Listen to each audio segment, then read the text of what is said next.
This is a CBS News special report. I'm Norah O'Donnell here in the nation's capital.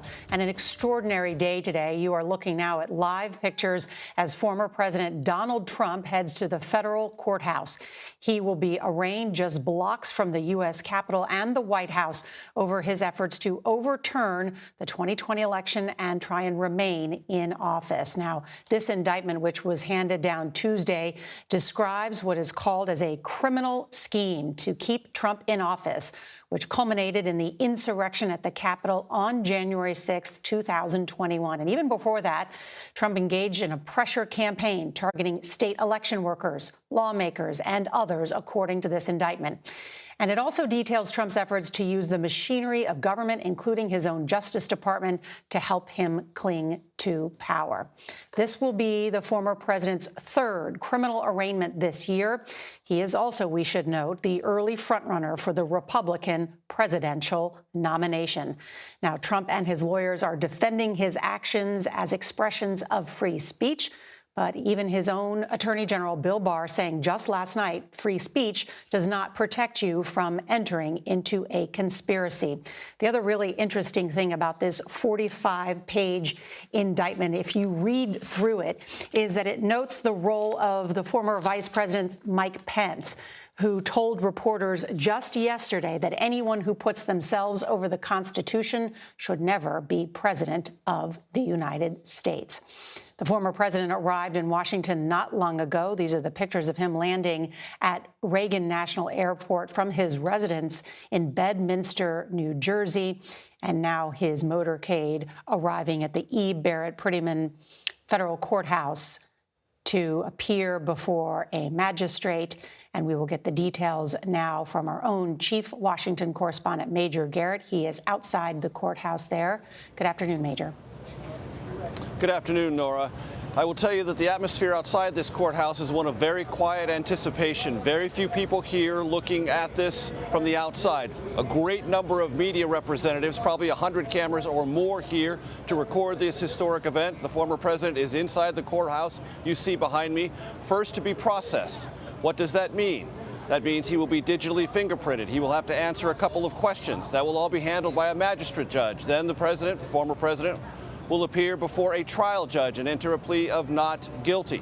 This should all take, we are told, somewhere between 30 and 45 minutes. The atmosphere out here, very calm, very quiet, to the degree that there are those either advocating on behalf of the former president or opposing him.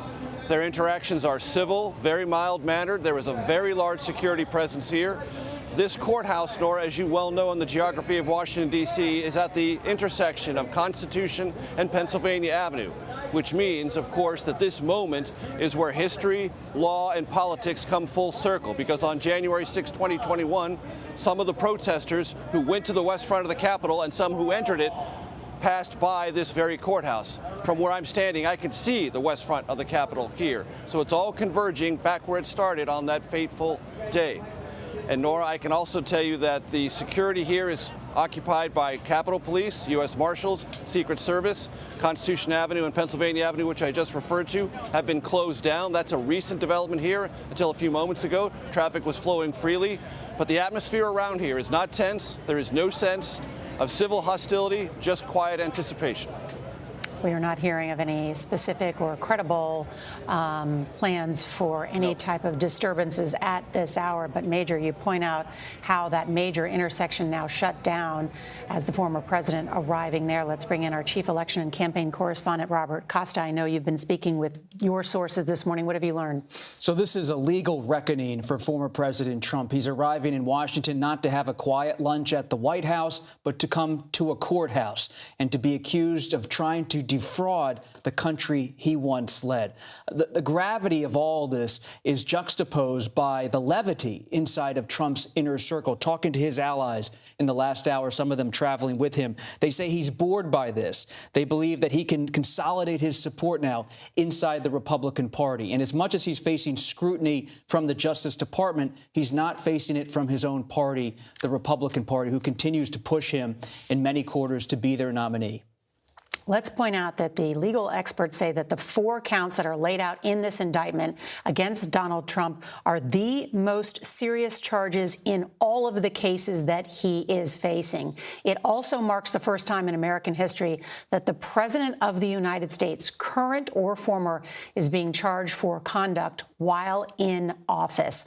The former president is charged with conspiracy to defraud the United States, conspiracy to obstruct an official proceeding, obstruction of and attempt to obstruct an official proceeding, and conspiracy against rights. Now, the 3 conspiracies are detailed further in the indictment, and they are this: conspiracy to defraud the United States, and that relates to Trump's alleged efforts to overturn the results of the 2020 election using dishonesty, fraud, and deceit. Also, conspiracy to obstruct the January 6th congressional proceeding and the counting of the electoral votes of the 2020 election, and conspiracy against voting rights, which goes to the very heart of American democracy. That is the right to have your vote counted. And of course, the special counsel alleging that that is something the president tried to prevent. The special counsel, Jack Smith, spoke Tuesday following the unsealing of the indictment, and he detailed how the former president allegedly orchestrated this conspiracy to overturn the 2020 election. The attack on our nation's capital on January 6, 2021, was an unprecedented assault on the seat of American democracy. As described in the indictment, it was fueled by lies. Lies by the defendant targeted at obstructing a bedrock function of the U.S. government, the nation's process of collecting, counting, and certifying the results of the presidential election.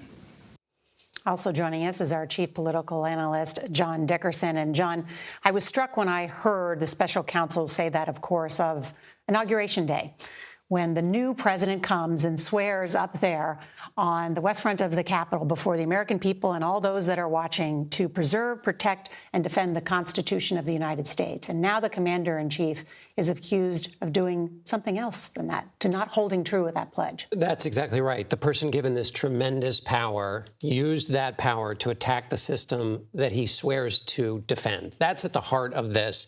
And the reason this matters, it's extraordinary to hear Bob's reporting that the former president is bored by this.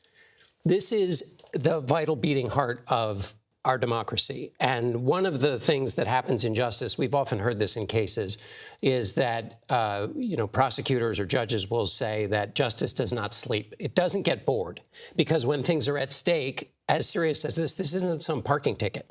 Justice stays on the case. And that's what's happening here. And this isn't just about what happened 2.5 years ago. These are vital questions today. What's more important, conspiracies or facts? What's more important, partisanship or country? What's more important, violence or the system? Those are all still live questions in our public debates today, and they'll be live going into the election next year. Mm-hmm. Well put. Jeff Pegues covers the Justice Department for us. And on that matter, the Justice Department has been quite busy. This is the largest criminal case in American history, beginning with many of those defendants who are charged and have been convicted in assaulting the U.S. Capitol on January 6th. Which makes you wonder why a defendant would consider himself bored with cases like this. Most people on earth would be shaking in their boots. I mean, these are pretty serious charges that could lead to pretty serious jail time. And they have the special counsel's office working overtime, essentially, to bring these charges against this former president. Because when you take on an adversary like this, you have to be prepared. You have to have your facts straight. And that's in part why we have this 45-page indictment here. There is a lot in here, but I'm sure they have more. I want to bring in Robert Costa again. And Robert, walk us through what essentially is in this indictment, because in addition to these charges, we also get a glimpse of some of the evidence that the special counsel has. A lot of evidence. But what's important to recognize when you digest this document is that this indictment was issued against former President Trump while the investigation continues. So the special counsel, Jack Smith, is still pressing some of these alleged co-conspirators and other witnesses to further further cooperate with the government as they build the case against Trump. It's almost like you're trying to fix the plane or change a plane's engine while it's landing. This is a lot of work going on simultaneously inside the Justice Department.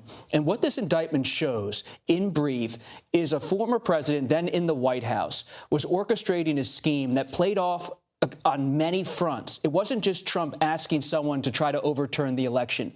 It was Trump, based on this indictment, leaning on members of Congress, leaning on people at the Justice Department, leaning on his own lawyers, leaning on state Republican officials and election officials, trying to get all of them to enlist in this idea that the election was stolen, a false claim. The special criminal scheme, it's called. And the reason it's called a criminal scheme by the special counsel is he is building evidence about this crucial period, Nora, a couple days after the election. And he believes he has evidence that shows Trump acknowledged privately that he lost the election. Now, the special counsel has evidence that Trump acknowledged this privately and then pursued a whole conspiracy, allegedly, based on the premise that he didn't lose the election.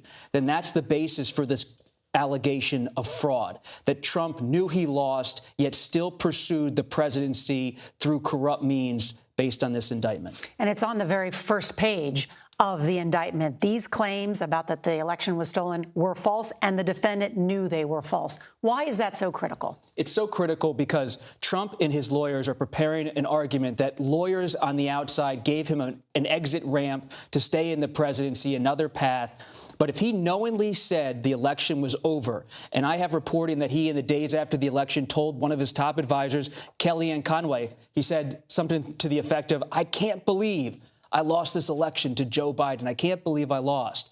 The fact that he said that to different associates behind the scenes means that everything that came after that post-election period was a conspiracy based on false claims, because Trump knew that he had lost the election. If he knew he lost the election, yet still tried to push all these people to keep him in power, that is seen as criminal intent.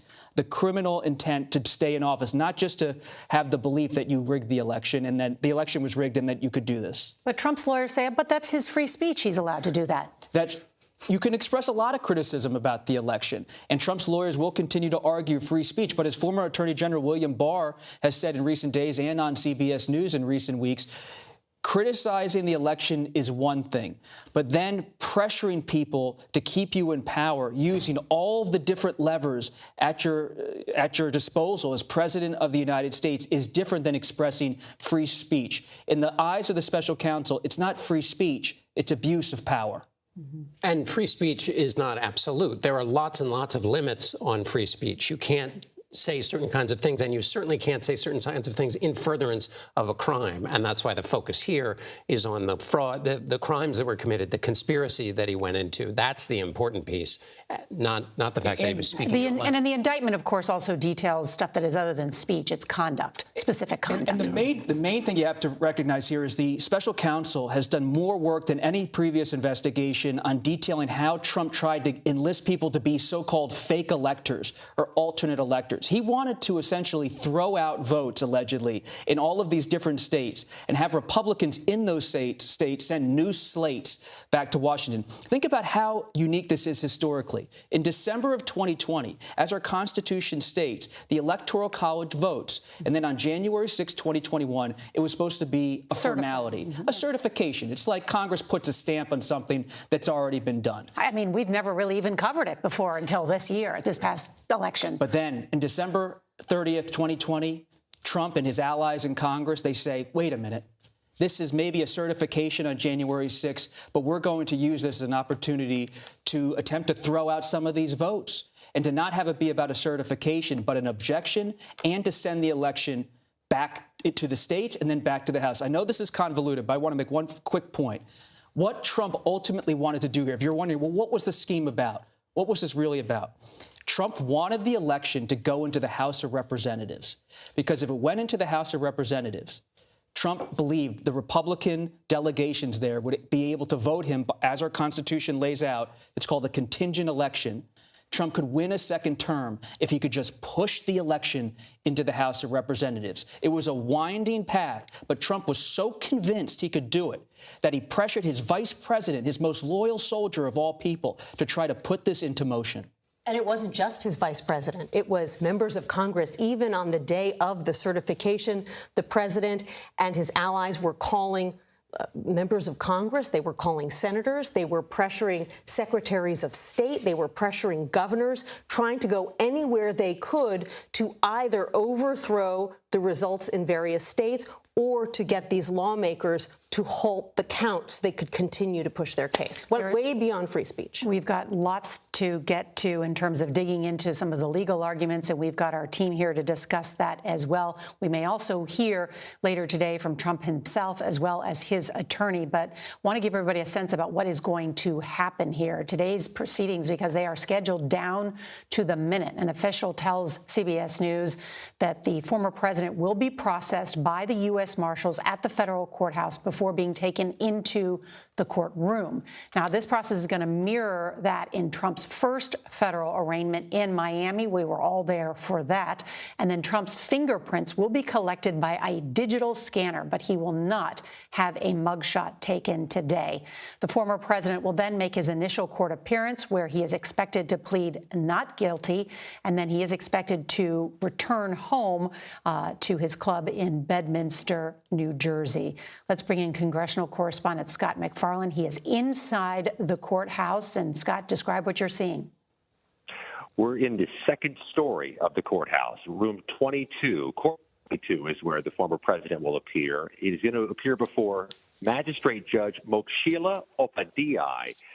The crowd has already been seated here, Nora. There are two different sets of wooden benches in rows, and there are two long tables. To the judge's left will be the special counsel attorneys, and we expect Jack Smith in the room, too. To the judge's right will be former President Trump and his legal team. If he enters through a back entrance, he'll be able to avoid walking through that crowd. If he goes through the main entrance of the doors, there's a double door, a little foyer, then another double door. He'll walk into this room, which is about the size of a small elementary school gymnasium. Floor to ceilings, light brown wood. But behind the judge is this big white marble wall, U.S. flag, and a big seal over the wall, at the top of the wall. And she'll be administering the plea entering, the release conditions, any other instructions, and any other questions from the attorneys.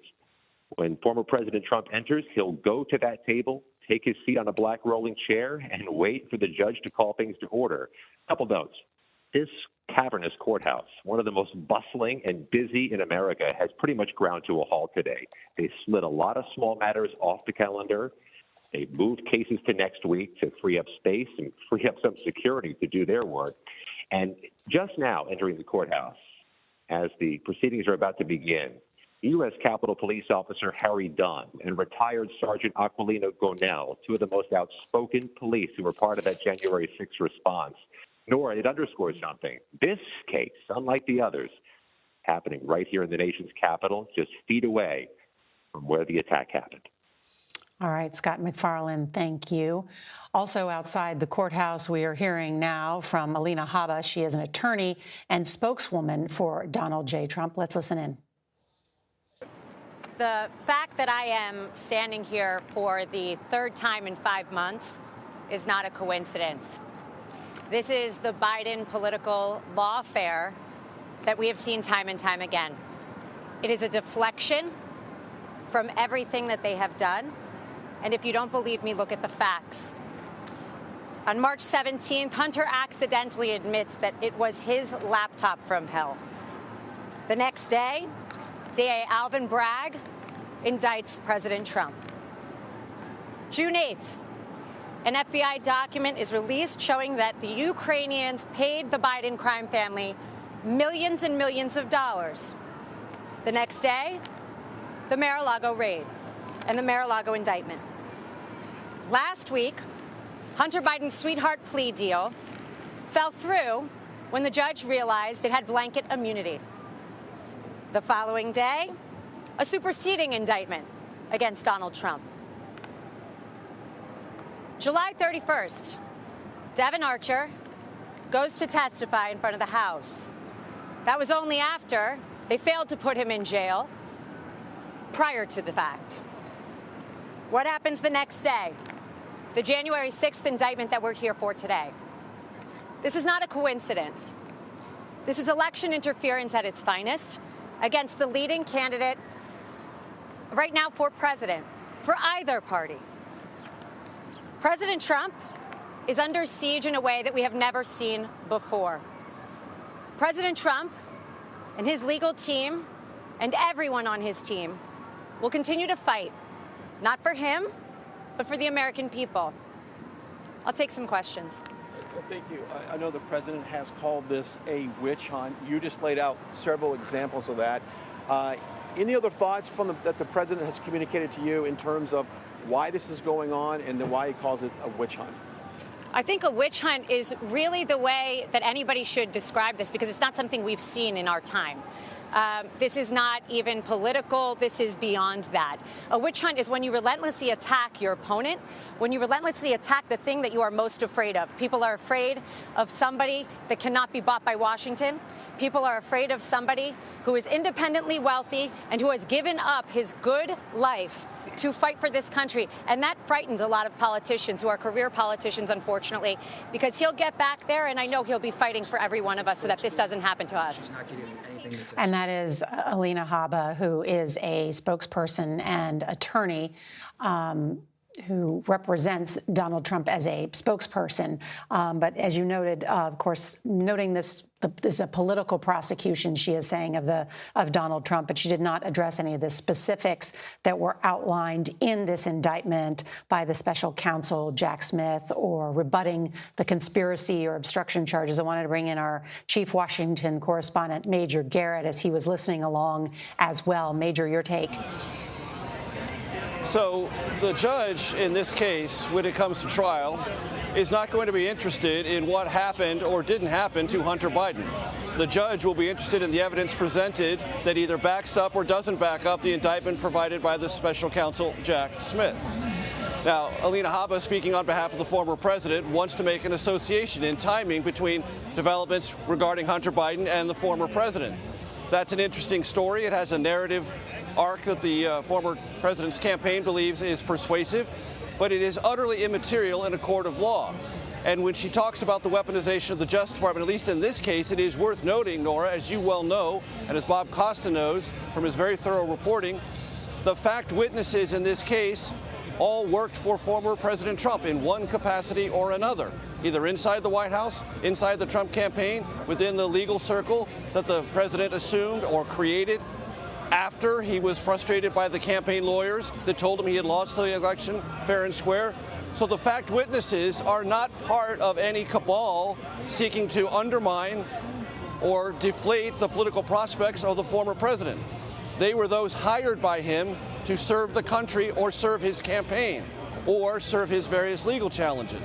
One other observation I would make: earlier today, the former president on his social media platform said he is being arrested, quote unquote, he's being processed for challenging a corrupt and stolen election. He is not being processed or arrested for challenging that election. He had every right, as every candidate does, to legally challenge an election. He lost nearly 60 of those challenges in open court, and often the most harsh denunciations of the lack of evidence and lack of standing brought before various courts were written by Trump-appointed judges. He is not being processed or arrested, and this indictment is not about lawful challenging of election. It is about, as Robert has pointed out, a concerted effort, once being told over and over again that the election was lost, that legal challenges have failed, extra legal maneuvers were undertaken to thwart the will of the people. You outlined that so well, Major Garrett. Thank you. John Dickerson. I just want to say briefly, what Alina Habba was doing just there is what I was talking about earlier. The issues at stake here happened 2.5 years ago, but we see in just this moment claiming things that are not true or talking about things that are over here and not focusing on the central point. That's what happened 2.5 years ago, and we see it happening afresh, and that's why this discussion of what happened 2.5 years ago, whether we can look at the facts as they are, is still a live one and is being presented right there before us in terms of whether we can seriously adjudicate this moment that was one of the most serious in American history. I want to drill down on one of the points that Major made, which is that much of the evidence here is from Republican officials that served alongside the former president. Not only, we believe, his chief of staff, Mark Meadows, but most importantly, the vice president, Mike Pence, because Pence or the office of the vice presidency is mentioned over 100 times in a 45-page indictment. Little did we know that Mike Pence was taking contemporaneous notes of these conversations with Donald Trump, which are detailed in this indictment, including two particular phone calls that stood out to me on Christmas Day and on New Year's Day. Robert? And Mike Pence was on vacation in late December of 2020, and Steve Bannon, Trump's longtime advisor, infamously called Trump on December 30th, 2020, and said, "Get Pence off the ski slopes and get him back to Washington because we need to use him now to make him our weapon on January 6th. For Mike Pence, what a journey. I used to cover him in the House of Representatives. He was a conservative from Indiana. He called himself Rush Limbaugh on decaf. He hosted a radio show in the industrial heartland. Now he's the key witness in a historic federal investigation of the man he was loyal to for so years. He did take contemporaneous notes, and he was talking to his trusted lawyers and advisors, Mark Short and Greg Jacob, who both cooperated with the January 6th committee as witnesses all of the time. And I think about that famous moment in January 5th, 2021, the eve of the insurrection. Pence is in the Oval with Trump one-on-one. And when he exits the Oval Office after being berated by Trump, who said, "Mike, you have to do what I want you to do. Listen to the mob outside." One of Pence's closest friends, Tom Rose, sees Pence come out of the Oval Office, and he says to others in the room, Pence was as white as a ghost. It was like he was in a hospital and gotten bad news. It was the most traumatic moment of his vice presidency because Trump, in essence, was asking him, in the view of Pence's advisors, to break the law. And doesn't he use a particular word at some point to insult Mike Pence as well? He does. He uses many words, some of them expletives we shouldn't mention on CBS News. I only say that because that wasn't the only time that he had berated Mike Pence. He did it publicly on January 4th. He did it on January 6th at the rally. Well, and on Christmas Day, Mike Pence, a Christian man, called to say to the president, "Merry Christmas." And the conversation, according to Pence's notes, quickly turned to the election and the pressure campaign and to throw out these electoral votes. And Pence told the special counsel, "I don't think I have the authority to change the outcome." And then on New Year's Day, again, a berating by President Trump to Mike Pence about that. And Mike Pence says, "I don't think I can do that. There's no constitutional basis." And at that point, Trump says to him, to Mike Pence, "You're too honest." And Mike Pence is now selling merch in his bid for the presidency that says Mike Pence too honest on it. It's almost as if he has been sort of unchained by the fact that this indictment has now been released. He's speaking out more forcefully against the former president than he has in the past. He says the president was more loyal, wanted him to be loyal to Trump, not to the Constitution. But what is he getting from Republican voters in return? Not much. According to recent polls, Nora, Mike Pence is at 3%, and the other Republican candidates who are willing to speak out routinely against President Trump, they're basically in the same boat. Will Hurd, Chris Christie, Asa Hutchinson, when you add up all of these candidates together, they've got about 6% of the Republican electorate, while the president's support, the former president's support, is only growing. And just want to note, we are showing from the indictment on page 33 that conversation that I was just detailing that happened on New Year's Day, where the Trump says to the vice president, "You're too honest." And then as the indictment lays out here, that within an hours of that conversation, the defendant, otherwise known as Donald Trump, reminded his supporters to meet in Washington before the certification, tweeting, "The big protest rally in Washington will take place at 11 a.m. Stop this." And just to grasp the obvious here, this is not only amusing because Mike Pence is selling merchandise with "too honest" on it, but it suggests that the president knew what he was asking Mike Pence to do was dishonest, and therefore he knew what he was doing, which is one of the things that the special counsel is alleging. You are so good at setting me up here, and thank you, Nancy, because if Mike Pence is using that slogan in this kind of political environment, not sure that works these days, being too honest.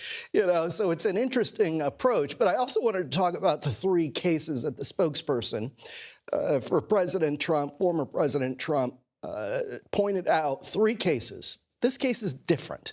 Okay, you have the classified documents case, you have the case in Manhattan, but this is not a victimless case.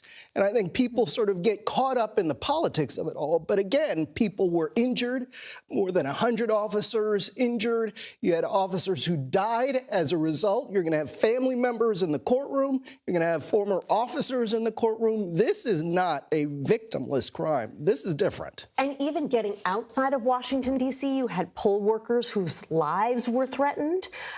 You had people who worked to adjudicate these elections who felt that they were personally threatened because they were being singled out and being described by either the former president or by Rudy Giuliani as having done something terribly wrong when there was no evidence that they had. We're getting some new information from what's happening right now inside that courthouse. Let's go to our congressional correspondent, Scott McFarland, who is there. Scott, what can you tell us? Jack Smith, the special counsel, has just entered courtroom 22, taken a seat at a bench near the prosecution table, and the prosecutors are now at this long rectangular table, each seated in a black rolling chair.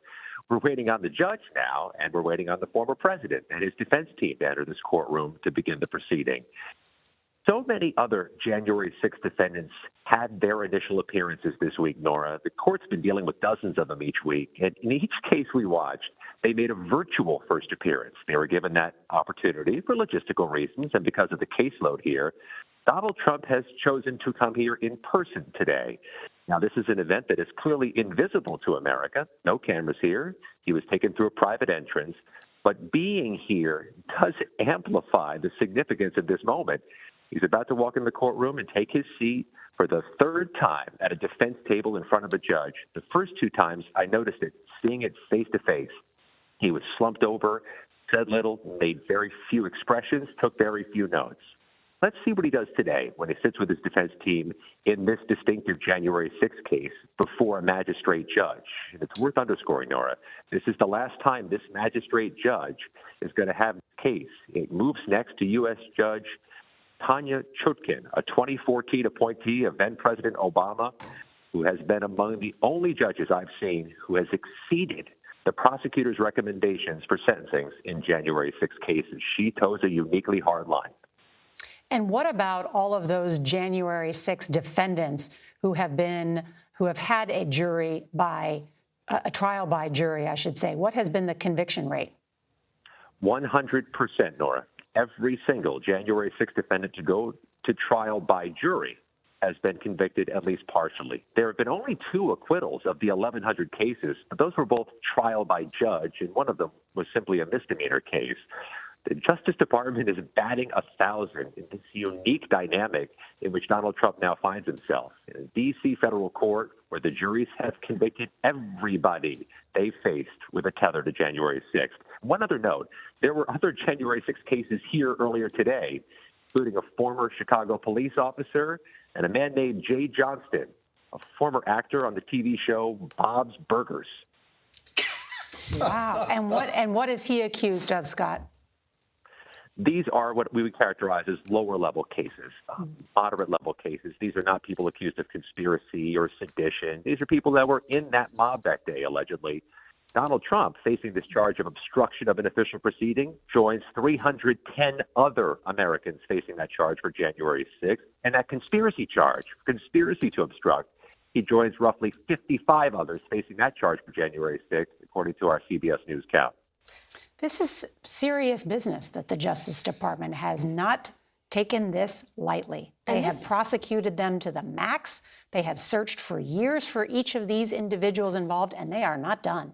And this particular judge, who has been chosen by random to oversee the Trump case, she has handed down particularly tough sentences against other January 6 defendants. In fact, in a few cases, she even handed down tougher sentences than DOJ was recommending. There were times when DOJ had recommended no jail time, and she decided to hand down a few weeks, a couple months of jail time. So she's pretty formidable. Yeah, as you noted, this investigation has gone on for 2 years now. Hundreds, thousands of pieces of evidence, a lot of video evidence, and that's why the conviction rate is really pretty good, because they have video evidence of these people, many of them attacking police officers, attacking other people, going after members of Congress. So the evidence is there in many of these cases. And this is all to hold a former president accountable. And there are three people who wanted to hold him accountable shortly after January 6th. One of them was Senate Minority Leader Mitch McConnell, who said, we have a criminal justice system in this country. We have civil litigation, and a former president is not immune from being held accountable. Senator Lindsey Graham, an ally of the president, when it comes to accountability, the president needs to understand that his actions were the problem. The now Speaker of the House, Kevin McCarthy, the president bears responsibility for Wednesday's attack. Just to remind everybody that the leaders of his party, and of course Mike Pence we've talked about, all said the president was accountable for the events that led up to January 6th. This indictment obviously has 2 months worth of activity, not just what happened on the day. But when we think about accountability, the leaders of the party that he is the head of were the ones who were saying that he should be held to account. So despite some of their more recent lack of statements or conversions, they at the time said that Donald Trump should face accountability. We've just been told that Donald Trump has entered the courtroom. Also in the courtroom is the special counsel, Jack Smith. And I want to spend a moment on Jack Smith because he is essentially who Donald Trump is up against in multiple of these indictments. The two, of course, the classified documents and the January 6th one. And they are sitting across from each other inside this courtroom. Jack Smith is someone who has run over and competed in over 100 triathlons. He was reportedly at one point hit when he was on his bike by a truck. And 10 weeks later, he ran another triathlon. This is a man of a lot of grit and a lot of determination. And even what we have seen in these indictments is just a sliver of what they know and his prosecutorial team knows, right? His aggressive approach to his personal health and exercise correlates to how he approaches his prosecution and his strategy. We've talked a lot about how the former president is under pressure, but Jack Smith is also under pressure today. He is moving at an aggressive pace to try to move to what he has called a speedy trial of former President Trump. But he's going to face obstacles. We heard from Alina Habba, one of former President Trump's spokespeople. But the people who are likely to be in the courtroom today with Trump, it's a different set of lawyers. Todd Blanche, a veteran criminal defense attorney, Evan Corcoran, who's been working on the January 6th case with Trump for a long time. They are going to push the Judge Chutkan, in next week's status hearing, which they expect to happen, to delay this trial and to make sure that they have ample time for discovery. Delaying is central to what the Trump legal team is going to push for. They are going to argue, based on our reporting, that because of what's unfolding in New York, because of the classified documents case, which has thousands and thousands of documents already to sift through in discovery, that Trump cannot now move to a quick trial on January 6th, and they want to have time to talk to a lot of people in the discovery process. It will be critical, the decision made by Judge Chutkan about the timing of this trial. Will it occur before the presidential election? Because this has all the consequence for how it plays out. And as you noted, the legal strategy now is a good time to bring in our esteemed legal analysts. And just before we do that, I do want to note we're getting some new information and reporting about Donald Trump. He has entered this courtroom. He is wearing a red tie today. He walked slowly over to the prosecution table. He sat down.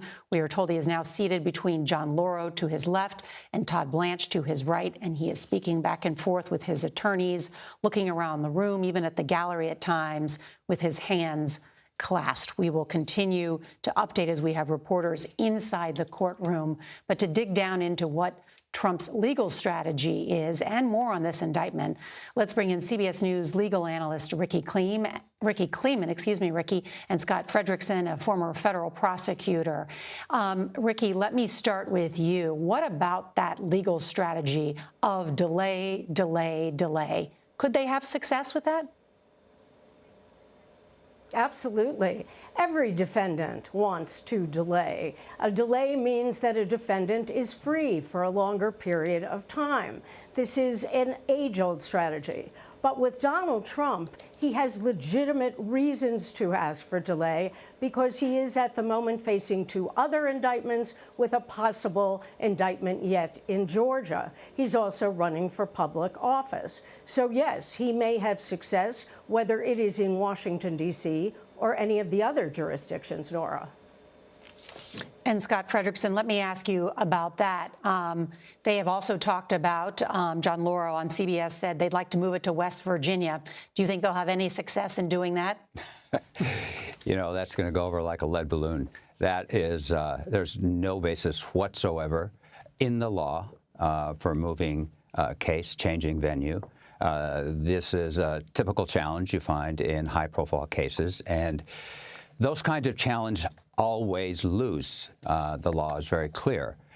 The way the court deals with the concerns that the defense has about getting a fair trial is to ensure that the judge and both sides pick a fair jury, to pick juries who will set aside what they know and what they don't know or what they think, and commit to being objective triers of facts. But it's almost laughable to suggest that this is going to go to West Virginia. It's not going to go anywhere.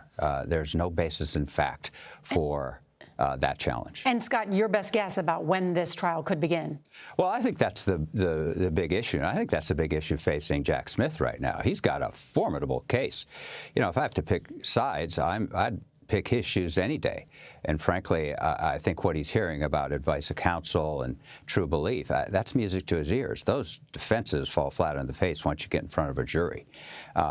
His challenge is to get this case to a jury before the election, if at all possible.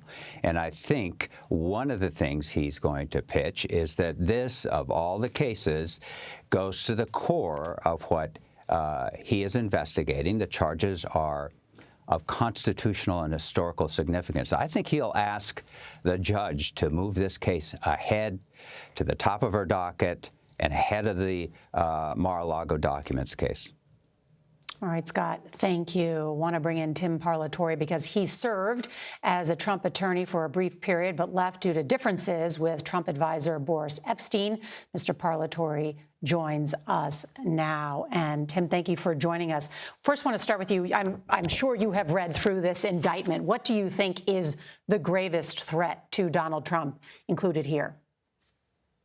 You know, reading through this indictment, it actually was kind of surprising to me how little work Jack Smith had really done on this case to properly put together the required elements. This case, you know, most of the facts are undisputed because they happened out in public. The one key fact that they have to get over is knowledge. Did he know at the time that the claims of fraud were false? Did he know at the time that he'd actually lost the election? And reading the indictment, there really wasn't anything in there to indicate that Jack Smith had done his homework on that. Everything in there just, it said, you know, he was told by some people there was fraud. He was told by other people that there wasn't.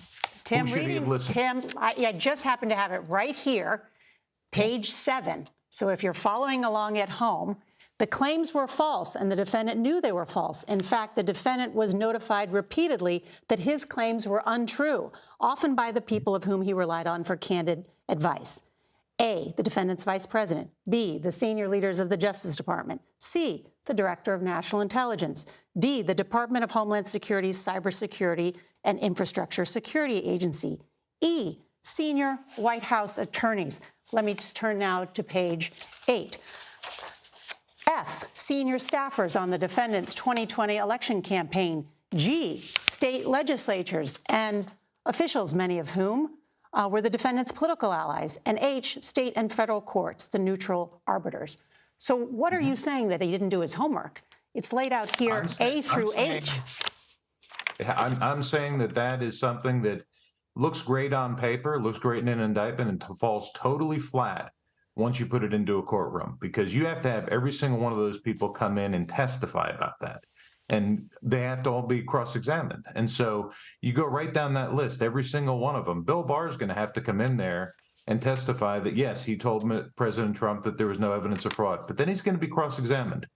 How many agents did you have go out and investigate? How many man hours were expended on that? How many witnesses did you interview? Did you send anybody to look at the machines? What did you do to actually verify any of these claims? Did you even sit with Mr. Giuliani to see what he was telling the president that you needed to go and verify? And the answer to those questions when it comes to Barr is going to be no to every single one of them. And so if you can't show that the people that are telling him there's no fraud had actually done an investigation, had actually done the work, and could back it up by anything other than, no, we're not going to investigate because we don't think that there's fraud, then when it comes to a jury who has to find beyond a reasonable doubt that he knew, that's going to totally die. Again, it looks great in an indictment, but it dies in front of a jury. The former Attorney General Bill Barr has said publicly on television, so I'm sure he would say it in a courtroom, that he did look into the claims and found no proof of election fraud. And if he's subjected to actual questioning by an attorney during cross-examination, this can actually dig beneath the surface, not just accept those statements at face value, dig in to find out the details. I think that you're all going to be very surprised at what Mr. Barr has to say. Tim Parlatore, thank you for joining us. Want to bring in Ricky Kleeman. And Ricky, is there a counter argument that you'd like to make? Yes, there is a counter argument. First of all, I think that the indictment is a narrowly drawn, very pointed look at each of the crimes to satisfy each element of each offense charged. There is no doubt in my mind that Jack Smith has already written his closing argument when this indictment was drafted, because you have to look at the result when you look at the beginning. And Jack Smith has taken into consideration each witness that he is going to call, understanding that his burden is proof beyond a reasonable doubt, and understanding that they will be cross-examined. I have no doubt that Jack Smith can prove his case. Whether or not he can prove it to the satisfaction of a jury beyond a reasonable doubt is not for me to say. It's for a jury to say. But with all due respect to Tim, I do not think this is an indictment that is so bare that he cannot prove it. Also want to bring in former federal prosecutor Scott Frederickson. And Scott, I just didn't understand the argument that Tim was making. And I am not a lawyer, but I've read the indictment, and there's multiple, which I just read on the air, instances where apparently the special counsel has lined up a lot of evidence. Yeah, I'm mystified. And frankly, the kind of cross-examination that was suggested by Tim, with all due respect, is kind of fundamental 101 for prosecutors and defense counsel. That's walking into a trap, and Bill Barr will hit it out of the park and tell them about how they did have agents out in the field, and they did investigate, and they looked at video. They'll have evidence from each one that you listed there. There's not going to be any problem having them show up and testify at trial. And there'll be evidence of a respected private company that the president hired to look into the fraud, and they found nothing. That, I think, will be part of the overwhelming evidence you see. And by providing that evidence, that destroys the advice of counsel defense as well. You know, advice of counsel has to be based on true facts. It can't be based on false facts, manipulated facts, which is what this big steal argument was all about. And the president was told, not only by his attorney general, but top DOJ officials, his own White House counsel, the head of national intelligence, the head of cybersecurity, his family, his chief of staff, his top campaign officials. You know, when they get done testifying, I don't think the defense is going to want to get up and do any cross-examination. They're going to have to think of a different defense. And just to build on what Scott Frederickson said, for Mr. Parlatore to suggest that it was the responsibility of the Attorney General to be the overseer of all claims of election fraud, Scott mentioned Chris Krebs, who was running the Cybersecurity and Infrastructure Security Agency for the Trump administration, a Trump appointee.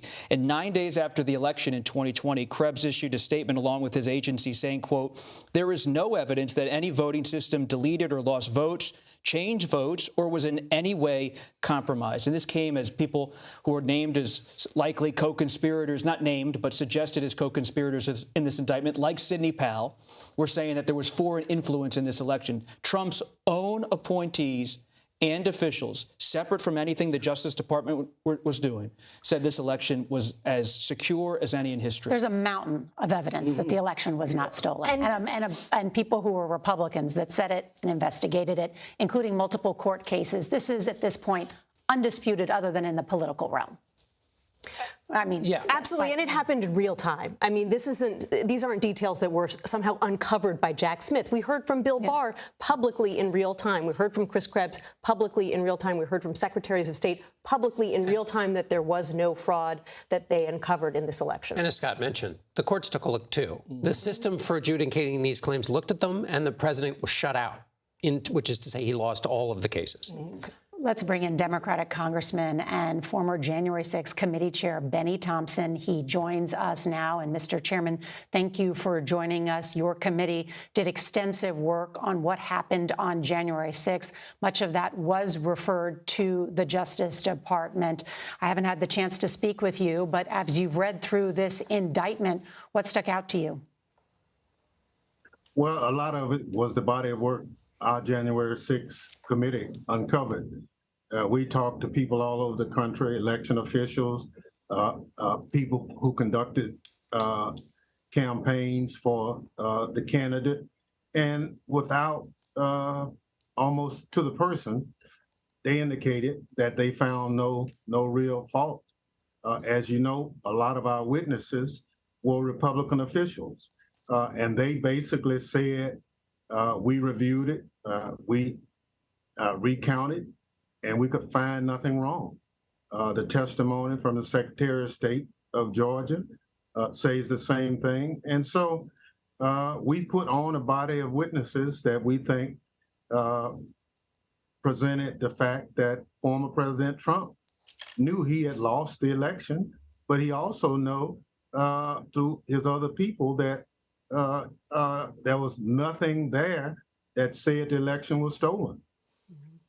Mr. Chairman, I want to ask you, too, about the thought that there could be a trial of the former commander-in-chief not far from where you work every day in the U.S. Capitol, at that courthouse, which is the intersection of Pennsylvania Avenue and Constitution Avenue. What will that be like? What will that mean for our country? Well, I think it's part of how we test our system of democracy. No one is above the law, not even the President of the United States. It has nothing to do with the timing of the election. I believe that the Department of Justice looked at a lot of our work and added it to their body of work and determined that something had gone amiss. And in presenting the evidence to a grand jury, obviously that grand jury agreed. I don't feel good about the fact that a former president of the United States is going on trial, but I do feel good that our system of democracy works in that if you are found guilty of any charge or if you are accused of it, you have your day in court. Donald Trump is no different. I'm convinced, based on our review of the facts, that, as you know, we made some recommendations that we think he did do some things wrong. But we were not a prosecutorial body, and that's why what you see with the special counsel is the logical step to determine ultimately whether or not Donald Trump is guilty. Benny Thompson, the congressman who chaired the committee and heard hundreds of hours of testimony from more than 1,000 people, and of course, turning over those findings to the Justice Department. Chairman Thompson, thank you so much for joining us. Thank you. Nancy Cordes, you covered Capitol Hill. Now you're the chief White House correspondent.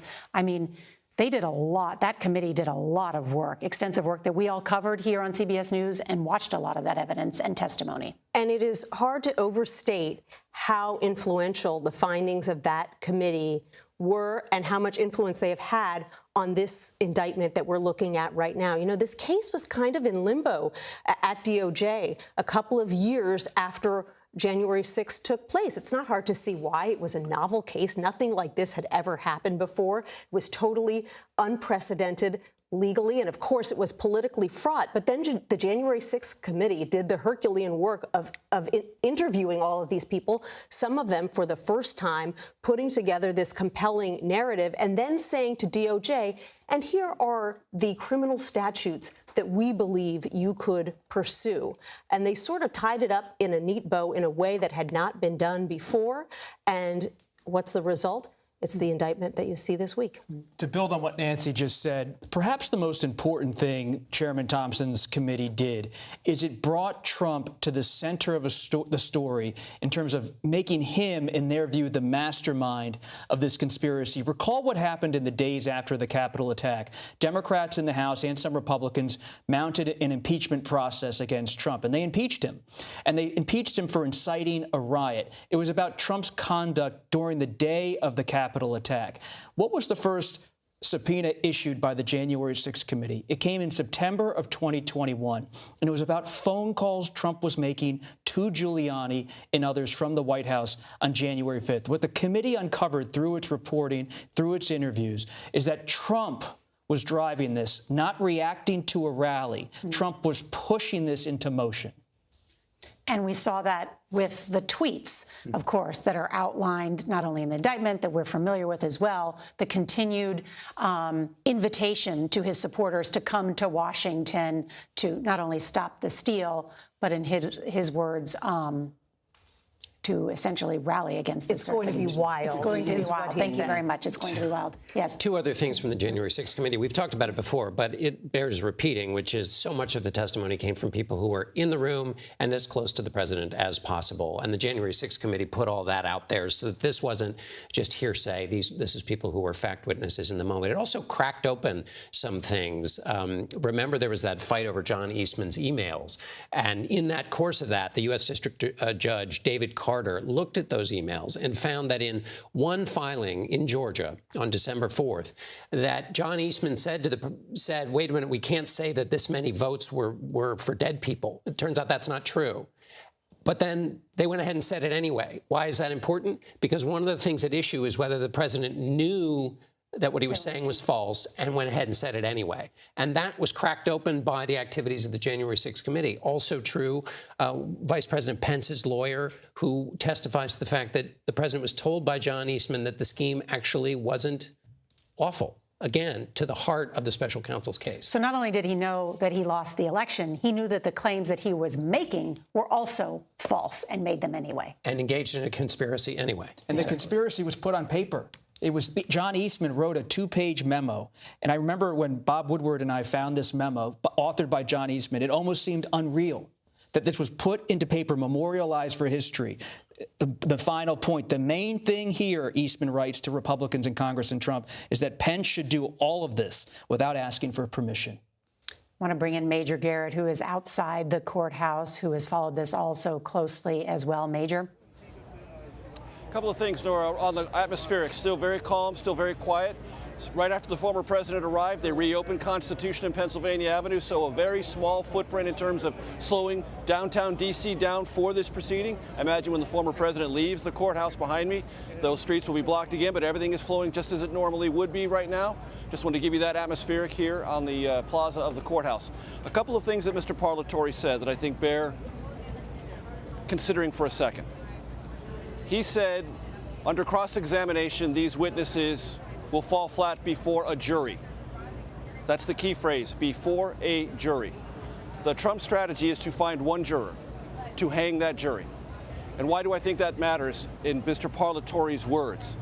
Because I have traveled the country. I've written a book about this topic, about the way we do elections, about the certification process, about the fact that there were 95% paper ballots, auditable paper ballots across our country in 2020, the highest percentage ever in a national election. And for those who believe what the former president says there is no amount of evidence that will persuade them otherwise, none. And so what Mr. Parlatore is saying is put those witnesses on the stand and ask the former attorney general, well, did you go into the machines? Go into the machines. What are you talking about?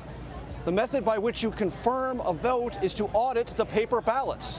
And when the audit matches the ballots, that's how you know the election has been fairly certified and verified. There's no going into the machines, but if you ask a question and say, well, we didn't go into the machines, does that create a sliver of doubt? Does that create one iota of doubt that one juror might cling to? I'm telling you, when Mr. Parlatore described it that way, falls flat before a jury, he was explaining exactly that process that lies, as Robert Costa well knows, very near the heart of the Trump strategy. And thank you, Major Garrett. Nancy, you have some of the numbers there as well. Sure. I mean, it won't be hard to find that one juror. It might be a little more difficult in Democrat-leaning D.C., but recent polls have showed that 7 in 10 Republican voters or Republican-leaning voters still believe that Joe Biden did not legitimately win this election. 3 years later, they still believe that. That is near an all-time high. That shows you how effective Donald Trump's messaging really was way back then. And it also helps to explain why he's now polling above 50% in Republican primaries. But the special counsel's job is to keep the eye on the ball. And the eye on the ball here is, even if he really thought this was true, despite this mountain of evidence, he went and engaged in activities that were outside the bounds of what you're supposed to do if you believe this is true. You're allowed to believe this, and then you run it through a system, and if you win or lose in that system, that's the way it works. You can't go around the system and engage in conspiracy. So there may be doubt about whether there's metaphysical certainty about the election. It doesn't matter the activities he engaged in, says the special prosecutor. We're not allowed, regardless of what your underlying belief is. An update about what's happening inside that courtroom. We have been told that the proceedings are now underway.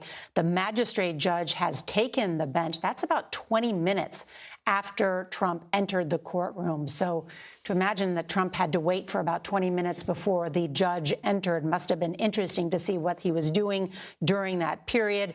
When the judge entered, Trump and the rest of the courtroom stood in attention and then were seated again. We have reporters inside that courtroom. I will continue to update on every detail as soon as I get it and share them with you. Want to bring in David Becker, who is our CBS News election expert. He also co-wrote The Big Truth, Upholding Democracy in the Age of the Big Lie, along with Major Garrett.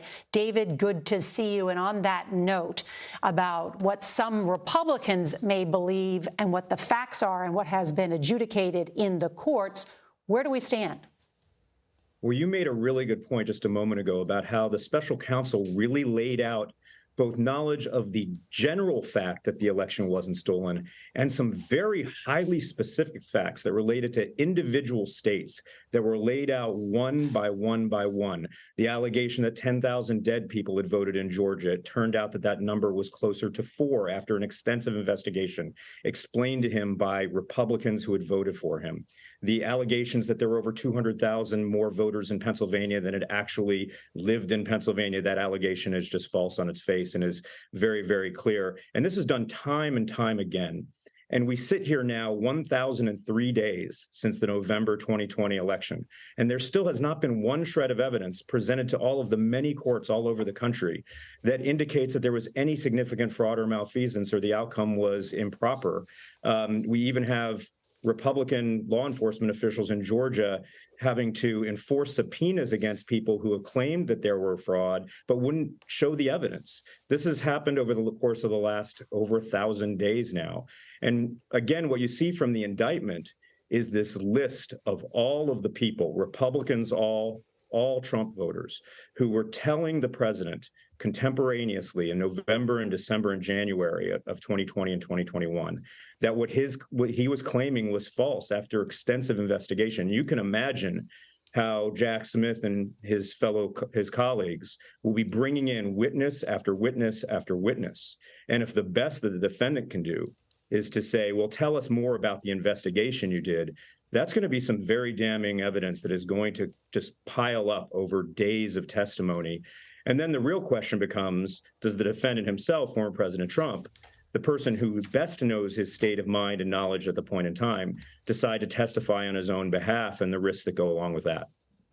Someone asked me this question today. Is there any chance that a trial, when it happens, would be televised or you could hear audio of it live in a federal courtroom? It's extremely rare. I mean, there's going to be efforts to do that in this case for sure. There are very good arguments that that the general public has a great interest in this proceeding. It may even be that both sides agree that they want it televised. That's going to be something we're going to see played out over time, but the pressures to televise this in real time, or at least release audio, are going to be pretty strong. And, you know, to be quite honest, there might be some serious benefits to the country as a whole to hear this testimony being presented. And David, do you imagine that this trial could happen this year, early next year? Probably closer to early next year. I mean, this is a trial where the facts are largely already known. I think the special counsel was very disciplined in how he laid out the indictment here so that it could move expeditiously to trial at some fairly early date. There's still going to need to be some time for the defense to prepare a defense, and the judge is, of course, going to allow that. That's going to take several months. But my expectation is the special counsel is going to ask for this trial to happen probably in the very early part of next year, and then sometime actually take place sometime in the first half of next year. David Becker, thank you. A quick update from inside the courtroom. Trump has been sworn in. He stood up, raised his hand. The judge also instructed Trump on the schedule for the day, and Trump spoke into the microphone and said, "Donald J. Trump, John," at the request of the judge to state his name, and he said he is 77 years old. 77, he said to the judge from inside that courtroom. Want to bring in Jeff Pegues. And Jeff, you've heard the argument from Trump's attorneys. Why did it take the Justice Department so long to bring this case? And they are arguing for equal time, in other words, to delay the trial so that they would have equal time. Listen, I wish every defendant in this country could have equal time to prosecutors in bringing a case, especially when an alleged crime has been committed. It just does not happen that way. And by the way, the FBI, DOJ, they were working on these cases even as the January 6th committee organized. And so while they did get maybe a head start with the help of the January 6th committee, they still had to go back and double check into some other facts. There's still a lot of work in this case because of the sheer volume of evidence. And then on top of that, you have 1,000 prosecutions, arrests, right? You have all these cases, and all these cases in a way mirror this case. Why did those people show up? Because President Trump told them to show up. And this is what they told the jury. This is what they told their defense attorneys. These are some of the arguments that they were making. And so during that time, the FBI is gathering evidence from some of these people who are already on trial and building a case, just as any corruption case progresses with the mob, with any type of big figure who has a lot of money. You take time with these cases. You cannot, and especially against a former president of the United States, you can't just go to court with some flimsy allegation. And that's why you have this 45-page document. But as I told you before, and what we've seen with these other cases, there's always going to be something else that the special counsel will put out in court documents. He won't say it. They don't make a lot of statements, but they'll put it in here. And so this is just the beginning. And when you hear Trump representatives, and I get their strategy, but their strategy right now is a political strategy. That is not going to work in a courtroom. Meaning the Trump. Oh, yeah, that is not going to work. And it's a good point, because we already saw an additional count in the classified documents case where they put forward the additional count on the Iran documents. So to your point, this is just the beginning of what they had. Quickly, an update from inside the courtroom, just so everybody knows. knows the magistrate judge has read the 4 charges to Trump and the penalties, including the 20-year maximum sentence for the charge of conspiracy to obstruct an official proceeding and an obstruction of an official proceeding. Trump remains looking at the judge as she slowly reads the charges and the max penalties. Trump has been read his rights, the right to remain silent, etc. Do you understand this, sir? Trump, yes. Right to an attorney, an appointment if you cannot afford. Do you understand that, sir? Trump, yes, I do. The judge has then ordered the prosecutors to produce all exculpatory evidence to the defendant. That's the latest update from inside the courtroom. And he has pleaded not guilty, I am told. Getting this in real time for you, everybody. Real time of exactly what is happening inside. Trump said not guilty out loud in the court. And that's the very latest information as we have Scott McFarland inside delivering this information to us in real time. Want to bring in Ricky Kleeman and Scott Frederickson again. And Ricky, on those legal matters that we have been talking about, does it matter how long the special counsel has taken when the Trump lawyers say it took too long, or why they're bringing it now? What are they trying to suggest? It doesn't matter.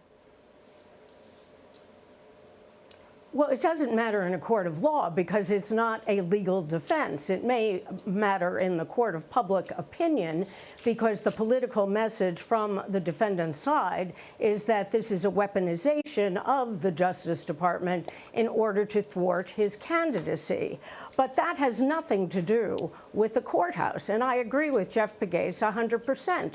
If you start with a complex conspiracy case, you start at the bottom and you work your way up. And that's exactly what I assume happened here.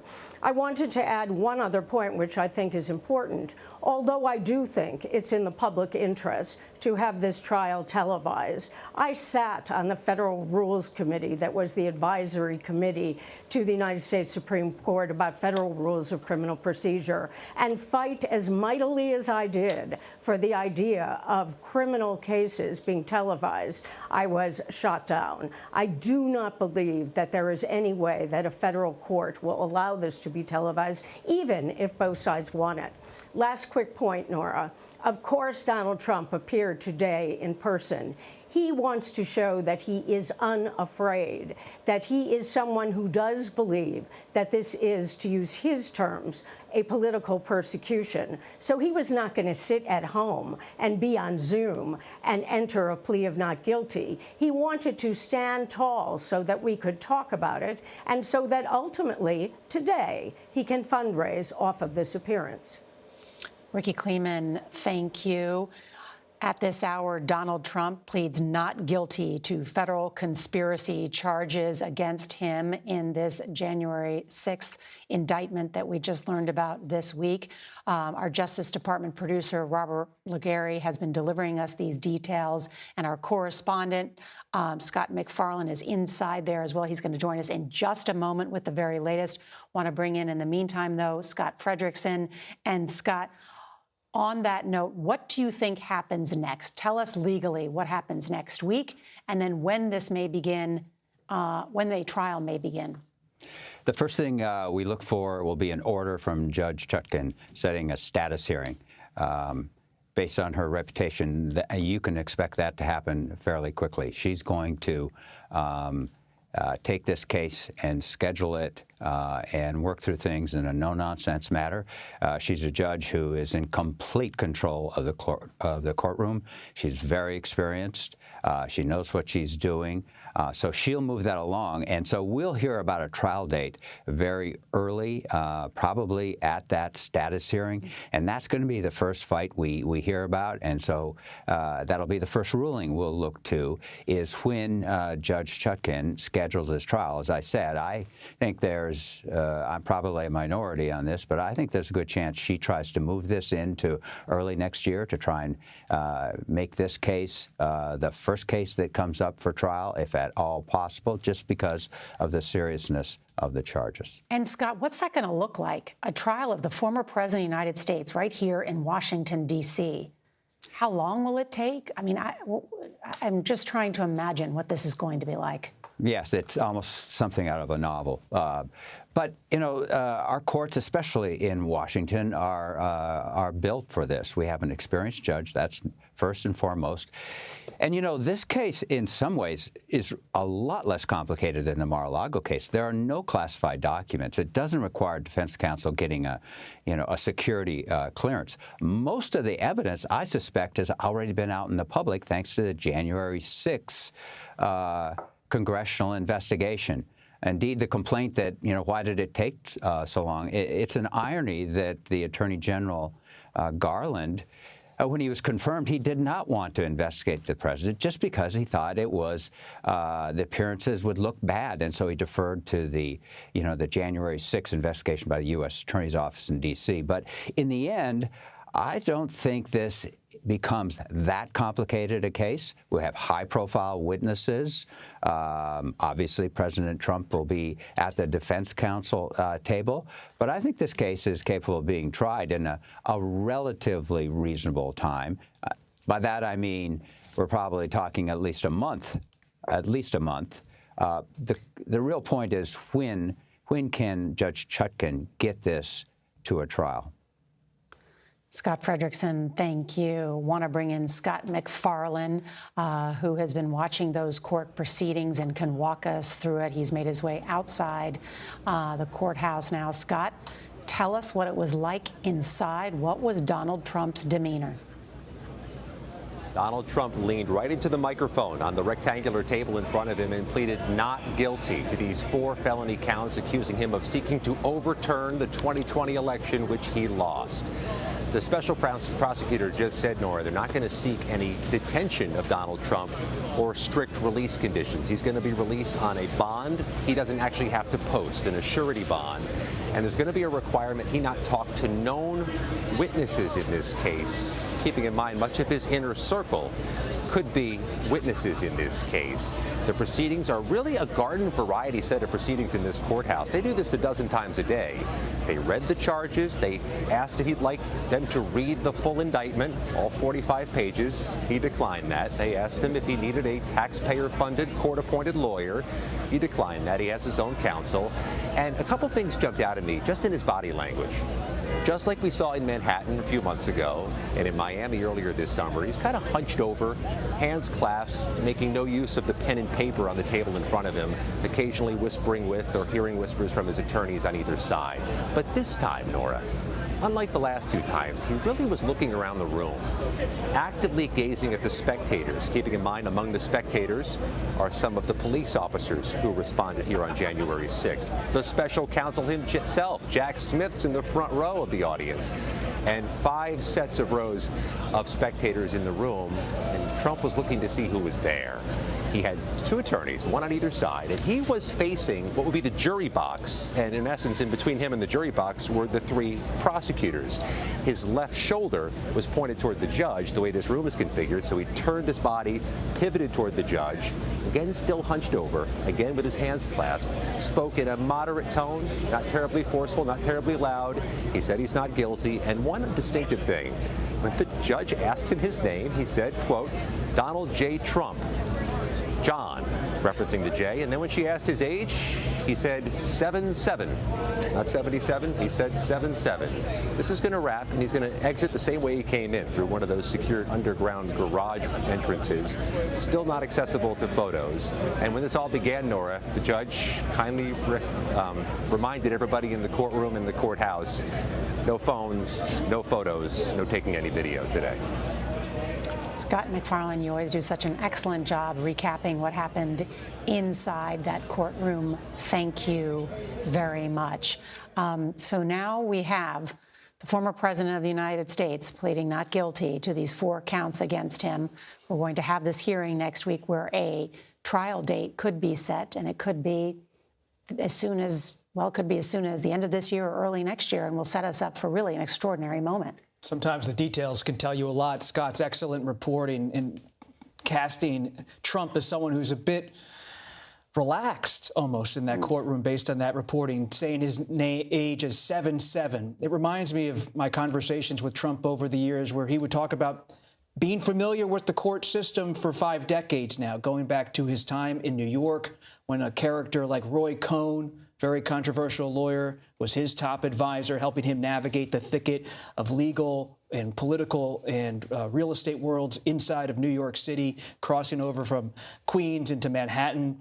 And this is someone who oftentimes has this attitude when he faces crisis. I interviewed Trump the day after Access Hollywood, and I said, everyone else around you is panicking, telling you should maybe think about quitting the race. And he said to me, I'll never forget, he said, don't you know what I've been through? I've seen everything. This is nothing. You don't understand me. You don't understand life. I've seen it all. And, well, he's seen it all today. But he hasn't. This is nowhere near an Access Hollywood tape. I mean, this is different. This is quite different. This is different, yeah. But what you're putting your finger on is that this has become routine for him. And usually when something becomes routine, it's because we've seen it a lot. But the fact that this is routine is what's extraordinary, is that it's routine because it's been 3 times that he's been arraigned now. And that's, to be comfortable, to have it happen to you so many times that you start to get comfortable with it is, we're not just in new territory, we are acres deep into new territory. Mm-hmm. I want to bring in Mark Short, who is the senior advisor to Mike Pence, in just a second, because we are in the midst of a presidential election, and Donald Trump is leading the polls by a wide margin. The former vice president's name, or the office of the vice presidency, is mentioned some 100 times in this indictment. And yesterday we heard from the former vice president, and he gave one of his strongest criticisms yet of Mr. Trump during a campaign stop in Indianapolis. Let's listen. I want the American people to know that I had no right to overturn the election. And that on that day, President Trump asked me to put him over the Constitution. But I chose the Constitution, and I always will. Sadly, the president was surrounded by a group of crackpot lawyers that kept telling him what his itching ears wanted to hear. And while I made my case to him of what I understood my oath of the Constitution to require, the president ultimately continued to demand that I choose him over the Constitution. Our country is more important than any one man. Our Constitution is more important than any one man's career. Joining us now is Mark Short, senior advisor for former Vice President Pence. Mark, thank you so much for joining us, and good to see you. Mark, what's your understanding of how many notes the former vice president had and was able to provide to the special counsel? Nora, thanks for having me. I think, as you can imagine, the vice president of the United States is a demanding role where a lot of information flows in on a lot of different things, from national security issues to leading the COVID task force to handling legislation. And so it was his tendency to keep contemporaneous notes. But I think that the vast majority of those are things that honestly were reflected in his book. I think that the chapters that go back to the events surrounding January 6th leaned heavily on those notes. And so I'm not sure there was so much new in the indictment that hadn't already been shared with the American people. Did the former vice president know, and did he also believe that Donald Trump knew that he lost the election? I don't know that Donald Trump ever said to the vice president, or certainly when I was in their surroundings, that he felt he had lost that election. I don't know, honestly, Nora, to the extent to which the president's actions necessarily were criminal. I do know they were wrong, and I do know that he violated his oath to support and defend the Constitution of the United States. I do know he asked the vice president very specifically to violate his oath to the Constitution. And I think that, at this point, the prosecution probably has plenty of witnesses from the campaign who testified they informed the president that he had lost, that any evidence of fraud was insignificant and would not have changed any of the results. I think you probably have other witnesses that have testified that from the legal counsel in the White House, they informed the president that the vice president had no such authority. And, one person that I think is certainly not mentioned in the indictment, but was in many cases the ringleader, the organization of this in the White House, is Mark Meadows. And so I certainly believe he probably has testified extensively as well about the president's thoughts and what the president knew at this point. And so I don't know, again, to what extent these actions will bear out to be criminal, but I I do know that they're wrong, and I do know that the vice president upheld his oath that day. I know the vice president has spoke to this in the past, but I want to ask you today, would he be willing to testify against Donald Trump at a trial?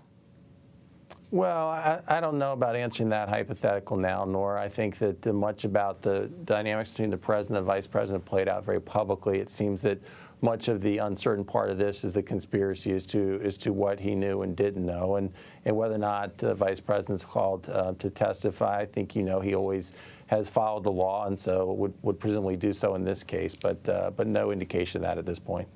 We talked about earlier some of the phone calls and the contemporaneous notes that Mike Pence has provided to the special counsel, including from a phone call on New Year's Day where Donald Trump berated Mike Pence, asking him to overturn the election.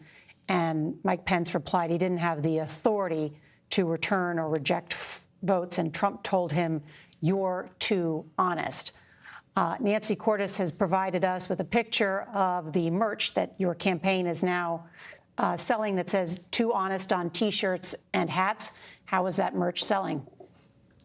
Well, Nora, I think that in the last couple of days, the vice president has received an enormous amount of support and thousands of additional donations. And I think that, I think what's fundamentally to your question is something important about, overturning versus sending it back, because I think that is part of the narrative that's been out there by the president's lawyers about just sending it back. I think it's important for your viewers to know that the request all along was for the vice president simply to reject states' electors. It was to overturn the election. In fact, Donald Trump even said so prior to the former vice president's speech to the Federalist Society a couple years ago, that he'd asked the vice president to overturn the election. I think in later time they believed the PR of saying simply send it back to the states sounded better. And that was something that they turned to in the last 36 hours. And there's even notes from John McEntee in the White House saying, since Pence won't go along with the overturning election, let's pivot to this theory. And that theory really is one that has the same ultimate end, because the notion was if somehow something could be returned, which the vice president doesn't have that authority, and no vice president in 250 years has, nor do Republicans want Kamala Harris to have that authority. But hypothetically, if it did, the idea was you get below the 270 threshold in Electoral College, and it returns to the House of Representatives to get a different result on the election. And so it sounds nicer, but ultimately the impact would have been the same. Mark Short, senior advisor to Vice President Mike Pence, his former chief of staff. Mark, thank you so much for joining us. Nora, thanks for having me. And we are being told that the proceeding has ended inside that courthouse. We will likely see Donald Trump escorted out at some point. We could hear from the former president at some point this afternoon. It's unclear what time, but we are being told that he may speak before cameras at the airport before returning back to his club in Bedminster, New Jersey. Nancy, I want to talk to you about this because it is extraordinary in this indictment, the details and the evidence, but also the contemporaneous notes, as we've noted, that are made by Mike Pence that the special counsel uses as evidence. Right, and it wasn't just Mike Pence. There are so many people who were in the president's orbit who also relayed what he told them. And something that we haven't really discussed much yet is the fact that, according to the January 6th committee, and the indictment touches on it as well, this actually started not on Election Day, but well before Election Day, much to the frustration of Republican leaders around the country. The former president, he could see the polls, and he started to say things like, well, if I lose, it's because the election was rigged. And he started telling some of his supporters, don't use mail-in ballots because those are rigged. And you had so many Republican leaders saying to him, please don't say that to our supporters. Republicans historically vote in larger numbers than Democrats using mail-in ballots. If they don't think those ballots are safe, that's going to depress our mail-in ballot voting. And there's good evidence that that is exactly what happened.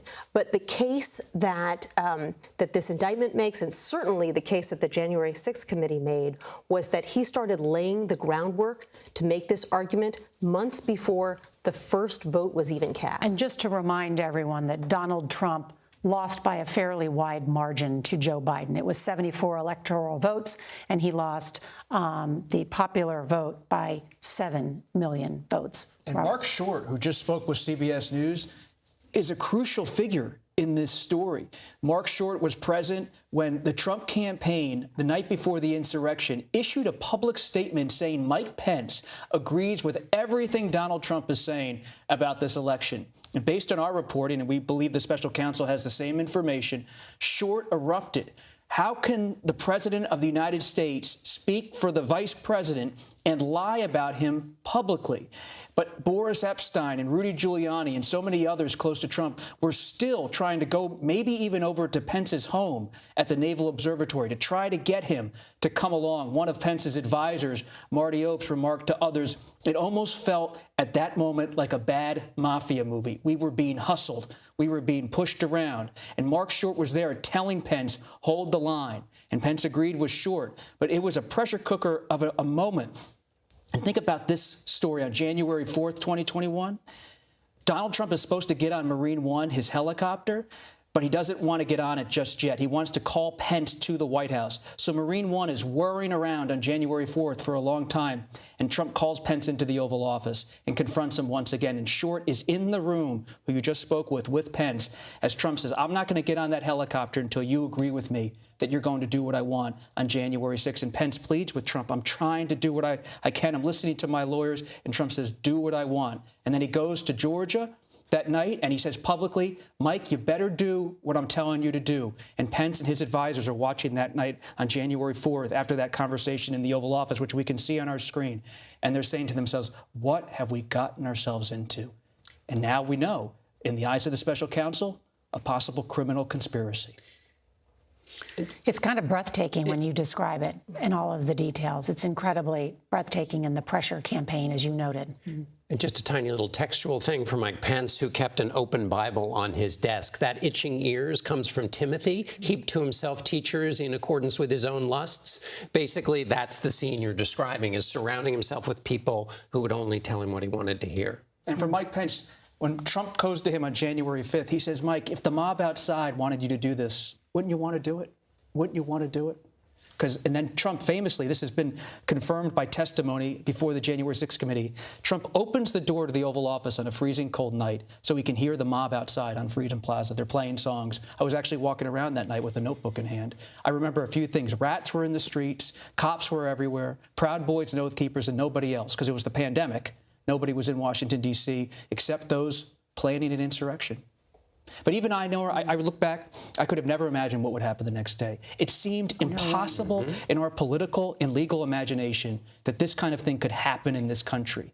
I just never would have imagined even seeing the Proud Boys in front of me. Yeah, I was at the Capitol that day, and you know, even as it was unfolding, we kind of couldn't believe it. I mean, the fact that the Capitol itself was being breached. We were live on the air for 9-10 hours straight, watching it unfold in a way that is still hard to believe, even now, having watched the January 6 hearings and read this indictment. I want to bring in Scott McFarland because he is outside the courtroom and has a little bit more details about what was this 27-minute-long proceeding. Is that right, Scott? And what happened and what's happening there right now? And Nora, the judge kept Trump waiting. He was sitting idle in his seat for about 20 minutes because the proceedings began late. And the Trump defense team, before this hearing just wrapped, has already begun the process of seeking to delay the case. The judge gave him 3 choices for the next court appearance: August 21st, August 22nd, August 28th. The Trump team promptly responded August 28th. And then the defense attorney for Donald Trump told the judge they may need more time. They may need to waive some of these speedy trial rights they have because they have to review all the evidence in the case. In a case where timing is everything, less than 6 months before the Iowa caucuses, on the eve of this enormous 2024 campaign season, a former president who's also the frontrunner for his party's nomination is now, to a degree, fighting the clock. And so are prosecutors in all 3 cases. The real timing in this case ultimately will be up to the U.S. district judge who gets this case next, beginning August 28th. That's Judge Tanya Chotkin. I got to tell you, though, standing here at this moment, the resonance of January 6th can be felt. We're surrounded by police bike rack barricades, the same ones that were toppled down the street January 6th. Some of the Capitol Police officers there that day were in the courtroom, and on the other side of this camera lens, you can see the U.S. Capitol. This case is just going to be different, Nora. It's going to land different with some number of Americans. Scott McFarlane, who has covered so many of those January 6th trials and kept track of them. If you follow his Twitter feed and reporting here for CBS News, it has been detailed unlike anybody else. Really has done such extraordinary reporting. Scott, thank you. We want to show you, this is the Trump motorcade as they have left the courthouse in downtown Washington, not far from the U.S. Capitol. The intersection of Constitution and Pennsylvania Avenue, going through the E Street Tunnel, if my directions are correct. I think that's, and then on his way back to the airport, where he will then return to Bedminster. It's not clear yet, although we could hear from Donald Trump. You know, we were thinking about, just as this next appearance is August 28th and then a potential trial, who is Trump's legal team? He has been through so many lawyers, including Tim Parlatore, who we heard from earlier, who was making some specious arguments. But who is this team, and how will they handle sort of the weight? I mean, don't you need a whole group of people to deal with charges like this? You usually need a whole law firm. You usually would get a law firm, but that's not happening here. Most law firms have looked at this situation with a former president facing criminal conspiracy charges, a New York hush money case, Mar-a-Lago documents case, and the Georgia case that's upcoming with a charging decision, and said, no thanks. Todd Blanche, who's leading the legal effort for Trump right now, he left his law firm and he's at the helm at the moment. He's working with John Lauro, who has been on CBS in recent days. And they're the point people. Evan Corcoran's in an awkward position because he's one of Trump's lead attorneys on January 6th, but he's also part of the Mar-a-Lago investigation as a witness. So the special counsel has forced Corcoran to leave Trump representation on Mar-a-Lago because he was involved with how the documents were signed with the FBI and the National Archives, yet Corcoran's still there today in Washington with Trump on January 6th. When I've asked sources close to Trump's legal team, is a law firm in the offing? Could someone be coming on? They say no. This is a limited team, and they're going to focus on the political message as much as the legal message. Well, because that's easier, too. Because think about it, just in this case, the January 6th committee report was 800 pages. This is 45 pages, this indictment. But think about getting your head around 800 pages, and then all the secondary material if you're trying to mount a defense. And that's just one of the four, and you could argue there are even more cases if you talk about some other civil cases. But that's just one of the four challenges for these lawyers. It's just a tonnage of work. And they want to take this to the Supreme Court. I mean, if you really want to boil down their strategy to one thing, is if convicted, appeal all the way to a Supreme Court they believe is conservative and might rule in their favor on issues like speech and advice of counsel. I mean, don't you need the best lawyers in the country in order to defend yourself on something like this? That's what I find so interesting about your reporting, Bob. When you've been talking to sources about this, do these large law firms not want to take the case because they're worried it will scare other big money clients off, or because they've seen what happens to Trump lawyers, they end up getting into trouble themselves? Well, look at how Nora so aptly introduced Timothy Parlatore. She said in her introduction that he left his work as counsel for Trump because of disagreements with Boris Epstein, who's a Trump lawyer and political advisor. Trump's inner circle. He may also be the unknown co-conspirator. That's right, because Boris Epstein, I know there are a lot of names here. It's like Watergate, all these different currents of information and a tree of people. But Epstein was close to Giuliani. Epstein's also someone who's always telling Trump, based on what we've learned, what he wants to hear. And there's a real division in Trump's legal team about happy talk versus frank talk, and when to be political and when to be focused on the legal brass tacks. Former Attorney General Bill Barr was asked about what these lawyers working for the former president should do, and he said, get a lot of insurance, because the president has churned through lawyers and then also people who've been close to him. Mm-hmm. And he always turns to outside lawyers. Why did John Eastman and Sidney Powell become part of the inner circle? Because they told Trump what he wanted to hear. This is such a momentous day, and yet it may not be the last indictment of Donald Trump, because we are awaiting news from Georgia, and that's where Nicole Killian is for us today. And Nicole, what's the very latest from there? Well, we are nearing the end of a 2.5-year investigation, and we know this not because of the dark clouds that may be hanging over the courthouse, but more specifically because earlier this afternoon we got some guidance from the Fulton County Sheriff's Office announcing road closures around the courthouse beginning Monday for the next 2 weeks. And that is the tentative window that we expect Fulton County District Attorney Fani Willis to present evidence to a grand jury and ultimately to announce a charging decision in her investigation into election interference during the 2020 election. So some overlap to a certain extent with this federal case in terms of some of the facts. Of course, at the centerpiece of this investigation is that infamous call that the former president made to Secretary of State Brad Raffensperger, saying, "Find me the 11,780 votes." In fact, we heard from the Secretary of State earlier this week here in Georgia after this indictment was announced in Washington. He said that this was expected. He continued to defend his actions as well, saying that we ran the traps on all of these false election claims. And so it's important to note, because Raffensperger not only talked to federal prosecutors, but also was a key witness here in this Fulton County investigation, which heard from some 75 witnesses, including many members of the former president's inner circle. So a lot of attention will be here on Georgia in the next couple of weeks. The district attorney has made clear that she is ready to go, Nora. Wow, Nicole Killian with that new reporting there from Georgia about what may be happening as soon as next week. And yet, Nancy Cordes, as we heard that, the thought, and I used the mountain of evidence, but I'm thinking it's like a tsunami of evidence and these cases and that's facing Donald Trump. There was an extraordinary meeting between President Obama and President Biden recently in which Obama had a warning for Biden. What have you learned about that meeting? Well, I've learned that this was a lunch that took place in June. We knew about the lunch and the fact that it was taking place at the time, but it has since been reported that former President Obama warned the current president, Joe Biden, don't take Donald Trump for granted. He's still a very formidable opponent. Obviously, his supporters are extremely loyal to him.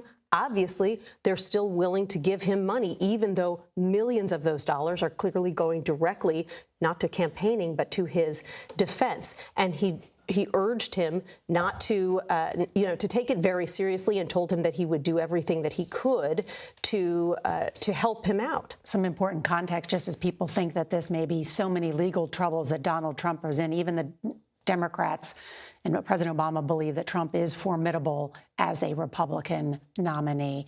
And Robert, in this indictment, of course, there are the 6 co-conspirators. What do we know about them? How could they figure in a potential trial? Here's what CBS News is learning about these alleged co-conspirators of Trump. These were central figures orbiting around Trump in the final days of the administration. You have Rudy Giuliani, who took over the legal strategy in the days after the election, collected affidavits, tried to fight it in the courts, then pressured election officials in the states to do Trump's bidding. John Eastman comes up with the plan to have Mike Pence walk away from the lectern on January 6th and set into motion a constitutional crisis. Sidney Powell was arguing that Trump should seize voting machines based on alleged conspiracy theories about foreign interference in the election that have never been proven in any way. Then you had Jeffrey Clark, who Trump wanted to name acting attorney general after Bill Barr resigned in December of 2020. Clark was someone who Trump believed could take a tighter grip over the Justice Department and potentially provide him with the fodder he needed to put the DOJ into action to do what he wanted. Then you had Ken Chesebro, who wrote a memo similar to Eastman, arguing that alternate electors should be selected in the states and come to Washington to enable Trump to have that election in the House, as we've discussed. And the final co-conspirator, we believe, could be Boris Epshteyn, who we discussed, who was working closely with Giuliani at the Willard Hotel on January 5th, helping Giuliani at every turn with the alternate electors based based on our reporting, or it could be Mike Roman, a Trump campaign lawyer who was also enmeshed and intertwined with what was going on with the alternate elector scheme. We're learning more, but just because they're co-conspirators doesn't mean they're going to be indicted. It also means they could be indicted. And they're not just 6 people, what we're learning from the special counsel and our sources close to it.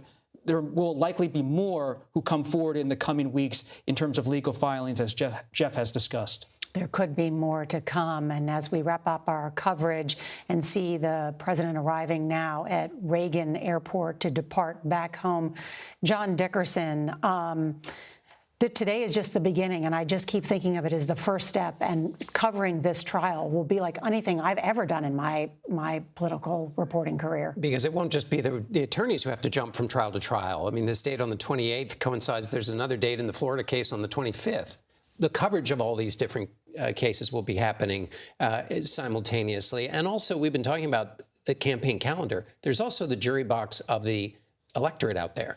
The president is asking that the behavior as detailed in this indictment and his rebuttals against that detail, that he be ratified and reelected by the public for the way he behaved.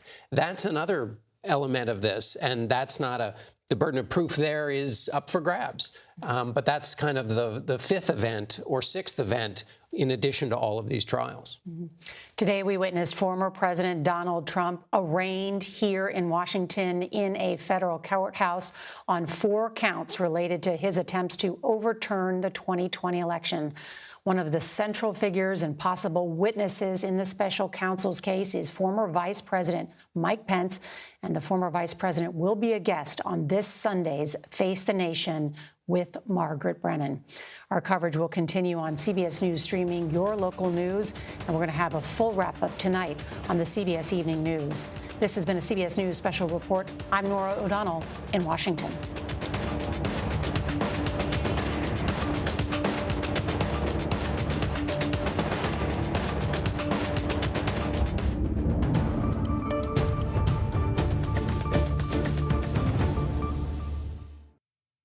Hello, I'm Caitlin Huey-Burns in Washington. Thanks for joining us. You're going to see a live look right now at former President Trump's motorcade. He's expected to make a statement, and we will bring that to you